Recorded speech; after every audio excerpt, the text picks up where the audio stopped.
Île Maurice, mon amour, c'est le podcast qui vous transporte au cœur de l'océan Indien par la voix des Mauriciens. Cette série de podcasts vous est proposée par les hôtels Attitude. Île Maurice, mon amour. Île Maurice, mon amour. Île Maurice, mon amour. Île Maurice, mon amour. Île Maurice, mon amour. Île Maurice, mon amour. Île Maurice, mon amour. Île Maurice, mon amour.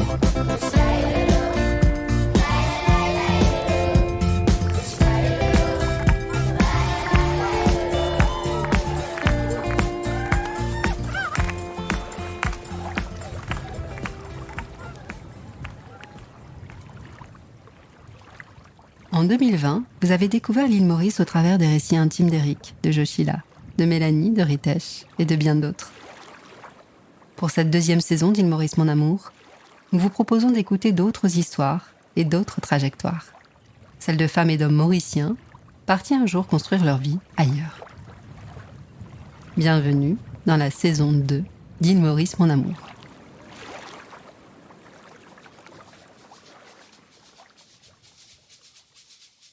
Comment vit-on à l'île Maurice quand on se sent différent ?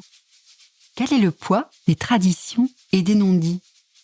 L'expatriation peut-elle être la solution pour vivre en phase avec ses aspirations ? Raoul est originaire d'un petit village mauricien. À l'âge de 11 ans, il déménage dans une grande ville des Rocheuses aux États-Unis. Entre les après-midi au mall et les virées entre amis, il y vit une adolescence qui aurait presque pu le rendre heureux s'il n'avait un secret à cacher. À l'âge de 15 ans, donc je rencontre cette fille. Donc là, je me dis elle est sympa, on s'entend bien, donc on sort ensemble. Je pensais que mon père allait être soulagé que son fils sorte avec une fille, et finalement, je n'ai pas vraiment eu ça.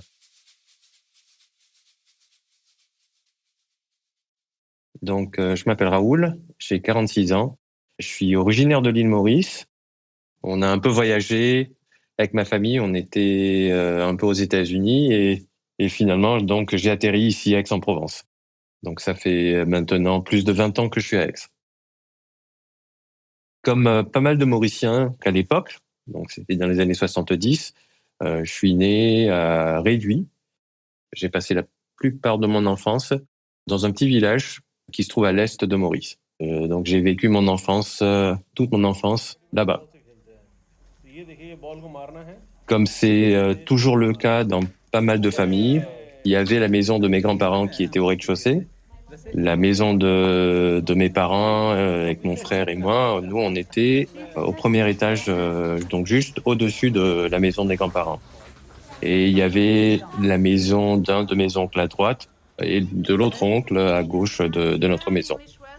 Même si chacun vivait sa vie, se voyait quand même assez régulièrement.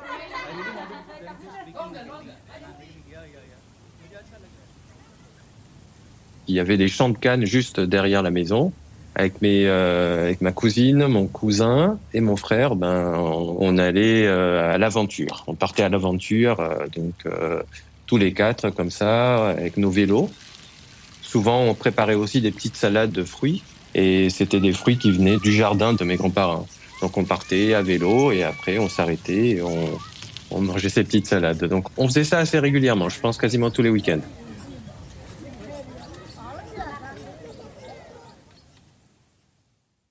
Petit, j'étais assez doué à l'école. Mon père, il était toujours derrière moi pour s'assurer que je travaillais bien à l'école. Donc, je passais beaucoup de temps devant la télé aussi. La télé, c'était un peu comme ma meilleure amie. Est-ce que j'aimais pas trop le foot ?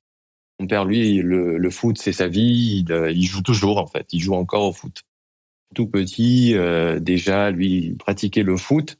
Et moi, j'étais pas très doué. Le foot, etc., c'était pas trop mon truc.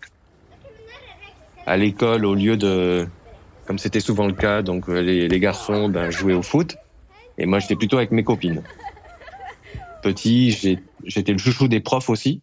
Donc à la maison, donc on avait nos repas ensemble. Ma mère cuisine très bien, donc je commençais à cuisiner aussi, tout jeune, j'étais tout petit. Cette enfance était vraiment très heureuse.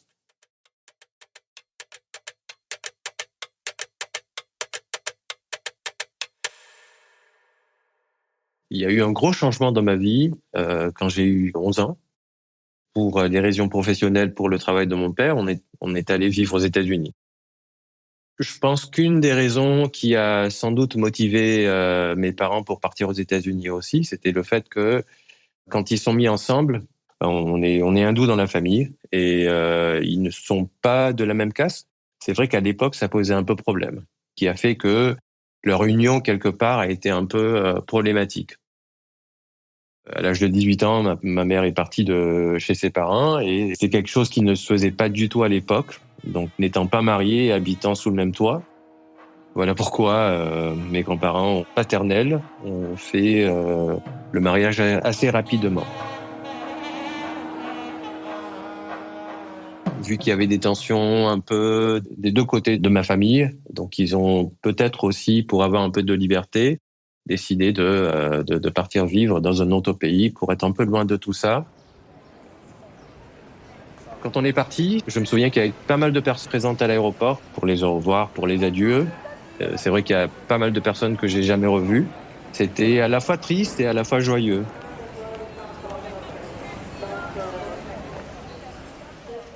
Mon frère un peu moins. Moi, j'étais tout excité de partir aux États-Unis et de vivre vraiment une nouvelle vie. Parce que c'est vrai que depuis l'âge de 6 ans, je sais que je suis homo, même 5 ans. Parce que j'étais attiré par les garçons qui avaient le même âge que moi. Les filles, ça me disait rien. Je pense que mon père, il toujours un peu su, enfin plus ou moins su, parce qu'à chaque fois, il faisait des commentaires. Il disait, oui, toi, le foot, c'est pas ton truc. T'es comme les filles, tu aimes les autres trucs. Et donc c'est vrai que quelque part, il devait le savoir. L'homosexualité à l'île Maurice, c'est quelque chose de tabou, c'est quelque chose qui n'est pas comprise.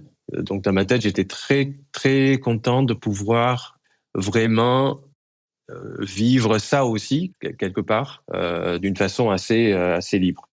C'est ce que je pensais. Hein. Je pensais que à l'âge de 11 ans, que naïvement, qu'aux États-Unis, dans l'État du Colorado, ça allait vraiment être que j'allais mieux vivre ma vie, sans stress, sans gêne, sans jugement de personne.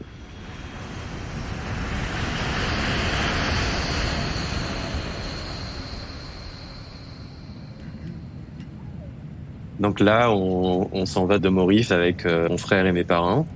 Et dans l'avion, vu que c'était la première fois que je prenais l'avion, on avait escale à Paris. Je me sentais pas très bien. L'estomac, ça allait pas du tout. Et donc le vol n'a pas été très facile pour moi. 45 à l'heure locale. Une fois qu'on atterrit donc à l'aéroport de Houston, l'officier de l'immigration voyait que j'allais pas bien, donc il m'a demandé si tout allait bien. Et donc là, j'ai répondu que mon estomac, ça allait pas trop. Donc il m'a donné un bonbon. Je me souviens vraiment de ça comme accueil aux États-Unis. Donc c'était quelque chose d'assez plaisant et d'assez chaleureux. Et donc mon arrivée aux États-Unis a très bien démarré.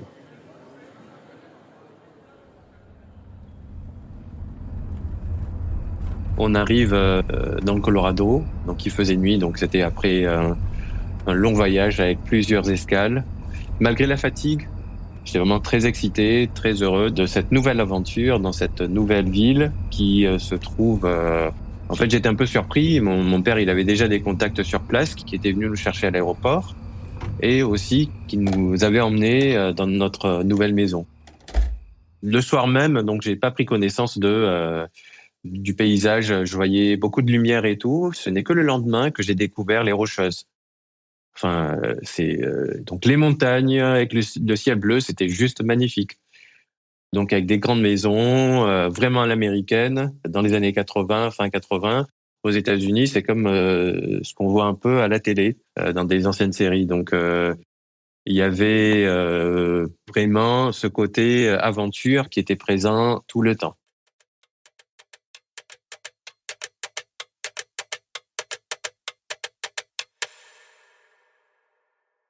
Là, je commence l'école. Ça devait être au mois d'août-septembre. Je commence l'école et là, je m'intègre super bien à l'école. Je m'entends très bien avec mes camarades de classe. Tout se passe très bien et j'arrive aussi à avoir de très bonnes notes à l'école. Le collège et le lycée se passent très bien. Pour mon frère, un peu moins. l'adaptation, c'était un peu plus compliqué pour lui. Mais pour moi, j'étais vraiment comme un poisson dans l'eau. Et j'avais pas vraiment ce poids que je portais à Maurice de devoir cacher ce que j'étais.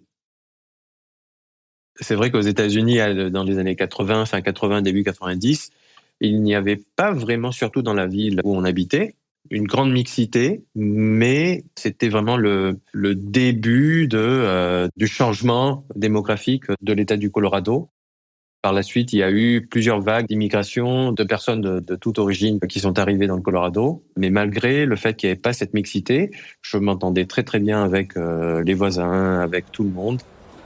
On allait passer nos dimanches au mall, dans les centres commerciaux aux États-Unis. Avec mes camarades de classe, avec mes camarades en général, on s'y retrouvait. Et donc, je me souviens, les milkshakes, j'adore ça toujours. Donc, on est 2 ou 3 dans la journée, si ce n'était pas plus. Avec les cookies, j'adore ça toujours. Donc, j'en mangeais énormément aussi. On passait beaucoup de nos week-ends là-bas, dans le centre commercial.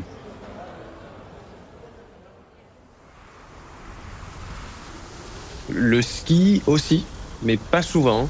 Enfin, quand on commence à skier à l'âge de 11 ans, c'est un peu plus compliqué que si on skie à l'âge de 5 ans. J'ai mis du temps à m'y faire.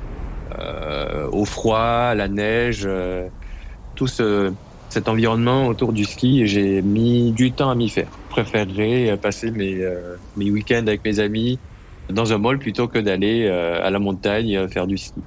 Mais sinon, les randonnées dans le Colorado, génial. Il y a des paysages magnifiques, il y a beaucoup de parcs aussi. Et ça, j'ai adoré faire ça.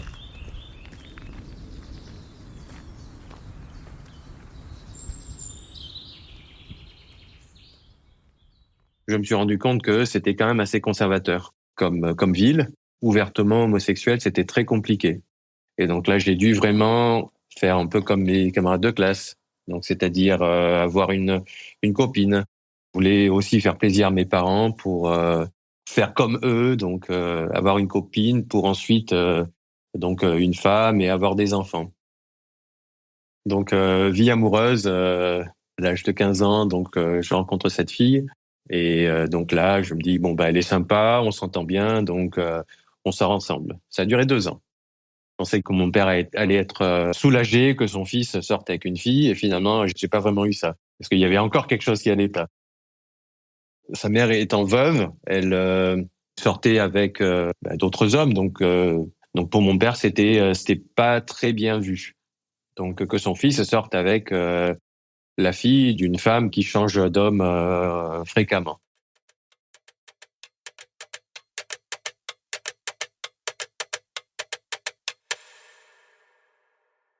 Après le lycée, donc l'université c'était dans la même ville. J'intègre une université. Une bonne université d'ailleurs aux États-Unis, elle est très bien cotée. Tous les étudiants surtout les étudiants de première année, doivent habiter sur le campus. Donc je suis sur le campus. Donc le campus, c'est vraiment un campus à l'américaine. Donc c'est comme un village. On n'est pas vraiment obligé de sortir du campus. Et donc là, j'ai un peu plus de liberté. J'ai un autre groupe d'amis. J'arrive aussi à rencontrer des étudiants qui sont ouvertement homosexuels. Et j'intègre le club LGBT de la fac, de l'université. Et là, je me sens un peu mieux, un peu plus soutenu, un peu plus de compréhension aussi. Et là, un peu plus de liberté.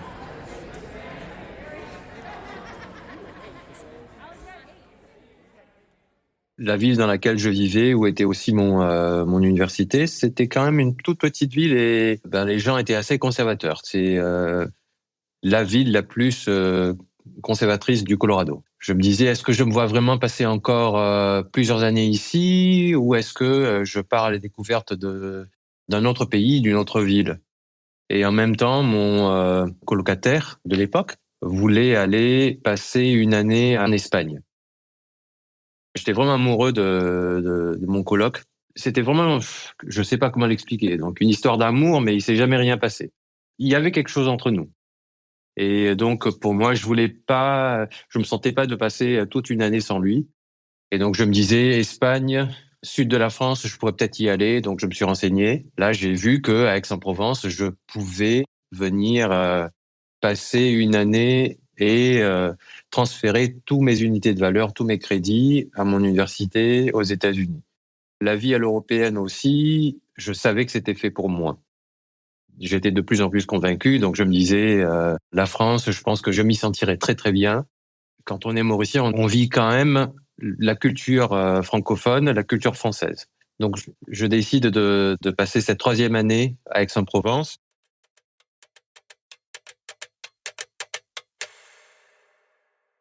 La décision de partir passer une année en France n'a pas vraiment été bien accueillie par mes parents, surtout par mon père.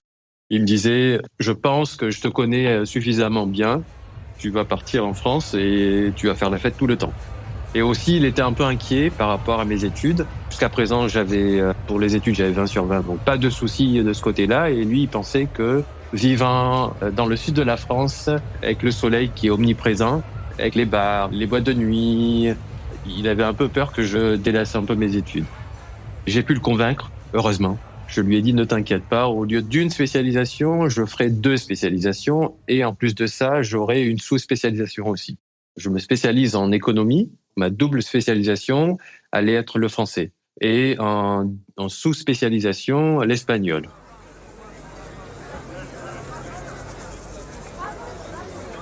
Donc j'arrive à Aix. Mes premières heures, mes premiers jours à Aix, je me sens vraiment comme un poisson dans l'eau. Ce poids que j'avais dans le Colorado et aussi à Maurice de ne pas pouvoir être moi-même, ça avait complètement disparu. Je ressentais vraiment cette liberté et donc c'est vraiment là où, ici à Aix, que j'ai l'impression que ma vie a vraiment commencé.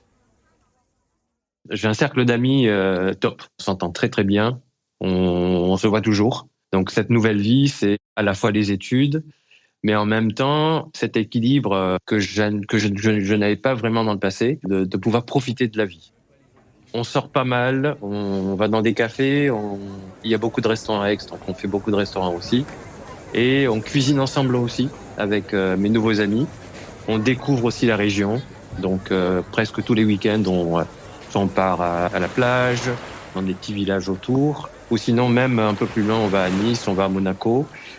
Et après, il y a quand même le ski qui reste. Mais c'était pas la fréquence du Colorado. Donc là, c'était génial. J'étais vraiment moi-même. J'avais trouvé cet équilibre. Donc resto, amis, cuisine, plage, c'était vraiment idéal. Une des conditions pour intégrer l'école dans laquelle j'ai passé cette année, c'était de vivre chez une famille aixoise. Et donc, j'arrive dans cette famille aixoise. Donc, le papa avait un restaurant à Aix et l'appartement était plein centre-ville. Et la maman était prof de danse. Et ils avaient 2 enfants, 2 garçons, et c'était, je les appelais, ils m'appelaient aussi leur frère. Quand on a évoqué l'homosexualité avec la mère de cette famille, c'était pas du tout tabou. Ah, mais oui, ici, tu sais, à Aix, en France, c'est normal. C'est pas comme dans le Colorado.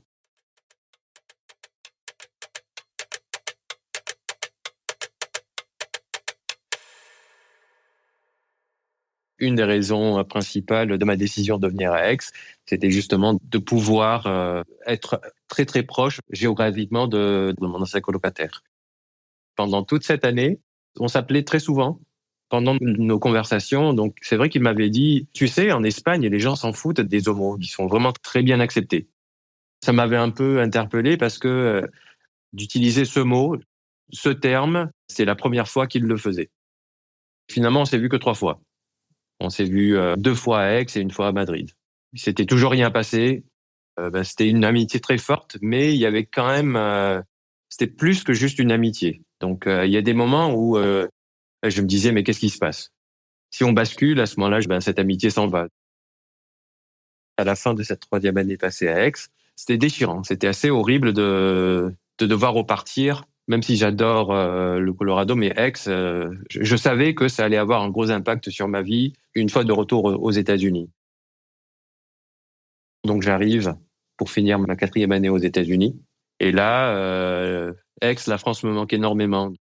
Concours de circonstances, j'arrive pas à faire transférer un de mes cours, qui fait que il me manquait un cours pour finir mes études à temps. Je devais logiquement rester encore un semestre à l'université dans le Colorado. Au mois de février 2001, je me rends compte que je suis pas obligé de rester encore un semestre. C'était trop tard pour postuler pour faire un master ou pour trouver un boulot. C'était trop tard pour les États-Unis, pas pour la France. J'ai postulé à des universités en France. J'ai été accepté à Aix. Le hasard fait bien les choses.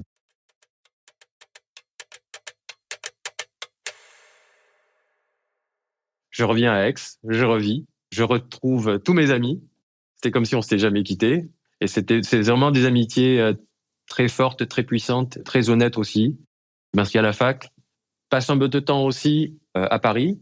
Je travaille à Paris pendant presque un an dans une banque. Quelques mois avant de partir à Paris, je rencontre quelqu'un. C'est vraiment le coup de foudre. Il est très charmant, on s'entend bien. Donc très rapidement, on décide de vivre ensemble. Donc là, c'était vraiment la vie de couple dont j'ai toujours rêvé. Donc recevoir des amis, aller chez des amis, sortir ensemble. Tout petit, j'ai toujours rêvé de ça. C'était mon rêve qui se réalisait. Par contre, professionnellement, c'est dans le domaine de la finance, c'était vraiment Paris. J'arrive à Paris, on reste ensemble pendant mon année à Paris. C'est vrai qu'il y a beaucoup de trajets, souvent les week-ends je suis à Aix. Sinon lui, il se déplace à Paris aussi. Donc même si c'était une relation à distance, on a su vraiment se voir toutes les 2 semaines, si ce n'était pas toutes les semaines. Finalement, Paris, je me rends compte que c'est pas vraiment qu'Aix me manque trop. Donc là, je reviens à Aix, je reprends mon ancien appartement, donc on revit ensemble. On fait quand même beaucoup de voyages. Souvent, c'est soit aux États-Unis, quelquefois à l'île Maurice. Et aux États-Unis, c'était pour des mariages ou sinon pour revoir mes amis.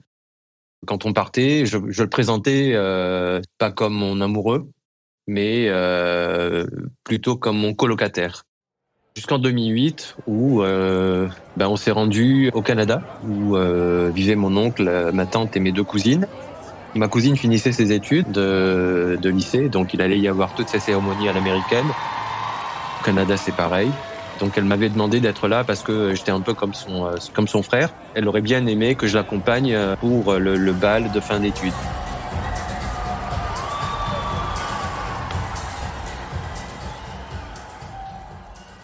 On arrive chez mon oncle et ma tante, et je pense qu'ils ont compris que c'était mon compagnon, que c'était pas juste mon colocataire. À la suite de cette visite, dans ma famille, ils commençaient à se poser des questions sur moi. Et là, mes parents ne voulaient plus que je revienne chez eux avec lui. Donc ils m'ont dit, en fait, ça serait bien que tu viennes, mais tout seul. C'est vrai qu'entre-temps, ils étaient repartis à Maurice et on avait acheté un appartement ensemble. C'est passé en 2010-2011. Je pense que ça devenait un peu plus clair pour eux. Ils voulaient pas trop que les gens soient au courant, que la famille soit au courant. Donc quelque part, ils voulaient pas du tout en parler. Et ça a duré quelque temps. Donc j'allais tout seul.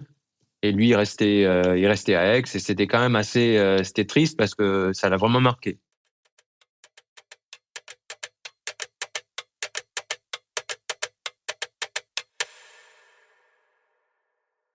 D'aborder le sujet de l'homosexualité, même si en fait dans les textes sacrés hindous et bouddhistes, normalement ça doit pas être tabou. C'est mentionné dans les textes sacrés hindous et bouddhistes que c'est pas du tout condamné, c'est normal, comme ça doit l'être. Ça reste quand même tabou. Donc, en plus, à Maurice, c'est comme un petit village. Les gens parlent beaucoup. Et mes parents, du qu'en dira-t-on, ils s'inquiètent beaucoup de ça. Même si je veux en parler, leur rejet, enfin, qui me rejette, ça me tracassait beaucoup. Et donc, je savais que ça allait venir un jour, mais je voulais que ça arrive le plus tardivement possible. Et effectivement, en 2015, la veille de mon départ pour revenir à Aix, mon père me pose la question clairement. Il me dit est-ce que t'es gay ? Et là, pouf. En plus, j'étais au volant. C'est quelque chose. Tous mes amis, tous mes proches savent que je déteste conduire. Et donc là, il me sort cette question. Et il faut que je sois honnête. Donc je lui dis oui, papa, je l'ai toujours été. Je l'ai toujours su. Cette conversation, elle est vraiment... ça m'a un peu bouleversé quand même. Ça l'a bouleversé encore plus. Ça a bouleversé encore plus mon père. Là, il avait confirmation de ce qu'il a toujours craint, ce qu'il a toujours redouté. Et donc là, ces mots qui sortent de sa bouche et de ma bouche aussi, je lui dis, papa, je l'ai toujours su. Et là, il me dit, mais t'es sûr? Mais comment c'est possible? Je dis, papa, tu sais, à l'âge de 5 ans, je le savais déjà.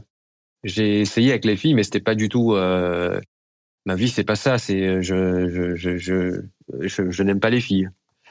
Et là, il me dit, mais t'es sûr? Tu veux pas juste ne rien faire comme les moines? Là, je fais, papa, non, soyons réalistes. Il me dit, mais comment vous faites? Je m'attendais pas du tout à cette question, c'est tellement personnel. Et donc, venant de lui aussi, ça m'a un peu choqué. Et je dis, on fait comme on fait. Et c'est pas aller plus loin. Donc, le reste du trajet était assez... ça m'a paru long, ça m'a vraiment paru une éternité.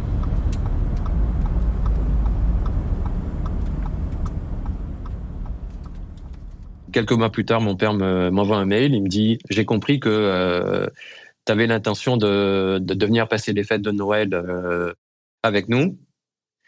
Sache que ta mère et moi ont décidé qu'on n'aimerait pas que tu viennes, que tu restes à Aix, que tu ailles où tu veux, mais que tu ne reviennes plus chez nous. » Et donc là, c'était horrible, atroce.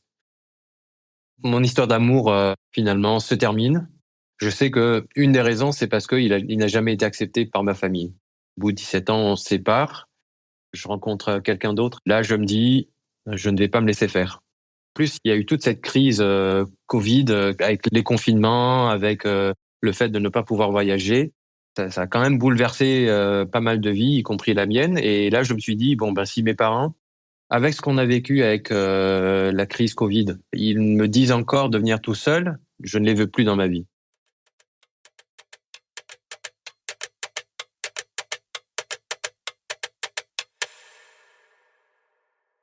L'été 2022, j'ai dit, ils savaient que j'étais plus avec mon ex, que j'avais un nouveau compagnon.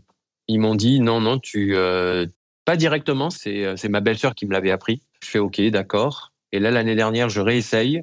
Et là, j'ai encore un refus. Et donc, j'envoie un message à mon père. Je dis, en fait, depuis toutes ces années, tu n'as jamais essayé de me comprendre. T'as honte de moi. Tu penses que l'homosexualité, c'est quelque chose de mauvais. Et donc, je ne veux plus t'avoir dans ma vie. J'ai envie de me sentir bien dans ma peau aussi. Et donc là, pendant 1 an, j'ai vraiment coupé les ponts. Je gardais contact avec mon frère, ma belle-sœur et mes 2 nièces et mon neveu, mais pas avec mes parents. Et je pense que ça a quand même servi à quelque chose. Ça fait 4 ans et demi maintenant, 4 ans maintenant que je n'y suis pas retourné.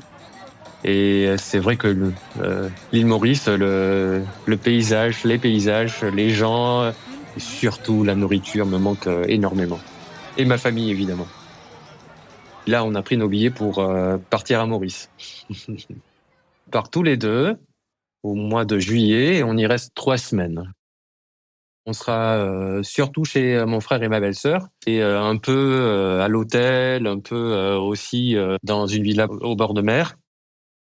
On sera aussi chez mes parents.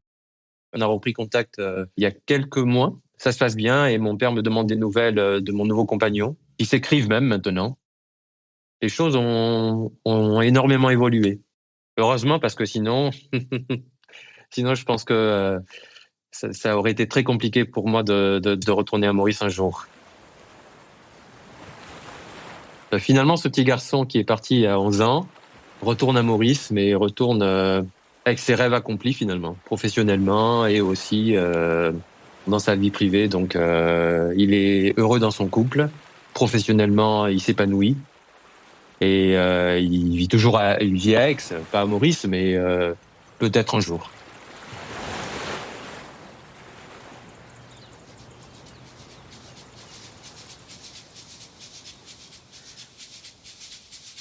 Si vous avez aimé découvrir l'île Maurice par la voix et la vie de Raoul, dites-le nous en mettant des étoiles sur votre appli de podcast. De notre côté, nous vous donnons rendez-vous dans 15 jours pour un nouvel épisode de cette 2e saison d'Île Maurice Mon Amour. Ce podcast vous est proposé par les Hôtels Attitude. Il a été conçu par Fleur Chrétien et monté par Monkey Sound Studio. Île Maurice mon amour. Il Maurice mon amour. Il Maurice mon amour. Il Maurice mon amour. Il Maurice mon amour. Il Maurice mon amour. Il Maurice mon amour. Il Maurice mon amour.